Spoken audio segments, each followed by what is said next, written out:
నమస్తే welcome to సమయం. ఆంధ్రప్రదేశ్లో ఎన్నికలు సమీపిస్తున్న తరుణంలో కీలక పరిణామాలు చోటు చేసుకుంటున్నాయి. సీట్లు దక్కని వారు, పార్టీలో ప్రాధాన్యత లేదని భావించే నేతలు ఒక పార్టీని విడిచి మరో పార్టీలోకి చేరేందుకు క్యూ కడుతున్నారు. వైసీపీ, టీడీపీ, జనసేన ఇలా అన్ని పార్టీల్లోనూ ఇదే సంప్రదాయం కొనసాగుతోంది. అయితే ఈ తీవ్రత కూటమి పార్టీలో కాస్త ఎక్కువే కనిపిస్తోంది. పొత్తులో భాగంగా సీటు త్యాగం చేయాల్సి వచ్చిన కొందరు నేతలు రెబల్గా బరిలోకి దిగుతామని బెదిరిస్తుండగా మరికొందరు పార్టీకి గుడ్ బై చెప్పేస్తున్నారు. ఈ కోవలోనే జనసేన నుంచి విజయవాడ వెస్ట్ సీట్ ఆశించి భంగపడిన పోతిన మహేష్ పార్టీకి గుడ్ బై చెప్పేసి అధికార వైసీపీలో చేరిపోయారు. బుధవారం విజయవాడ నుంచి ర్యాలీగా పల్నాడులో జగన్ బస చేసిన సైట్ వద్దకు వచ్చిన పోతిన మహేష్ తన అనుచరులతో కలిసి వైసీపీ కండువా కప్పుకున్నారు.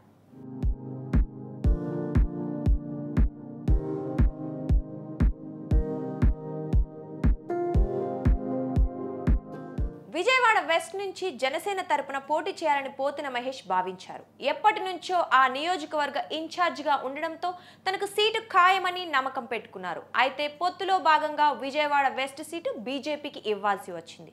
అక్కడి నుంచి బీజేపీ అభ్యర్థిగా మాజీ కేంద్ర మంత్రి సుజనా చౌదరి పోటీ చేస్తున్నారు. దీంతో కొద్ది రోజులుగా అసంతృప్తిగా ఉన్న ఆయన 2 రోజుల క్రితం జనసేన పార్టీకి రాజీనామా చేసేశారు. ఈ సందర్భంగా పవన్ కళ్యాణ్ పై తీవ్ర విమర్శలు చేశారు.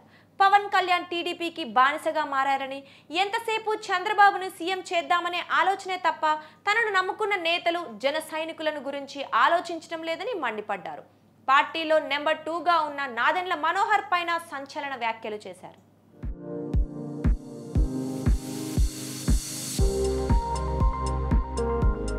పోతిన మహేష్ వ్యాఖ్యలకు జన సైనికులు ఘాటుగానే స్పందించారు.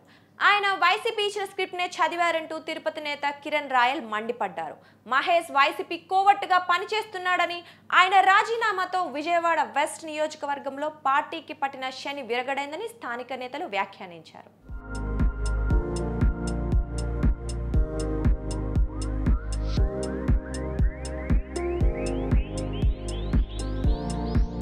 అయితే తాను మాట మీద నిలబడే నాయకుడి పార్టీలోకి వెళ్తానని పోతిన మహేష్ మీడియా సమావేశంలో స్పష్టం చేయడంతో వైసీపీలో ఆయన చేరిక ఖాయమని నిర్ధారణ అయింది. ఆ వెంటనే వైసీపీ నేతలు ఆయనతో టచ్లోకి వెళ్లడంతో ఆ పార్టీలో చేరేందుకు ఫిక్స్ అయిపోయారు. ఈ నేపథ్యంలోనే బుధవారం తన అనుచరులతో కలిసి వైఎస్ జగన్ సమక్షంలో వైసీపీలో చేరిపోయారు. ఈ సందర్భంగా జగన్ ఆయనకు కండువా కప్పి హత్తుకోవడం ప్రాధాన్యత సంతరించుకుంది.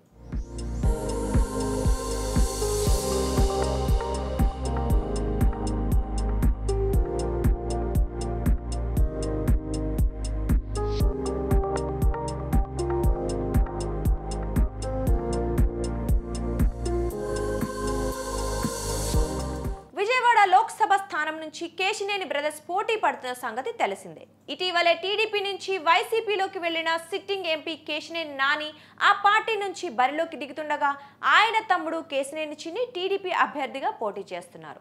ఈ నేపథ్యంలోనే విజయవాడలో కూటమిని సమర్థంగా ఎదుర్కొనేందుకు కీలక నేతలపై వైసీపీ కన్నేసింది.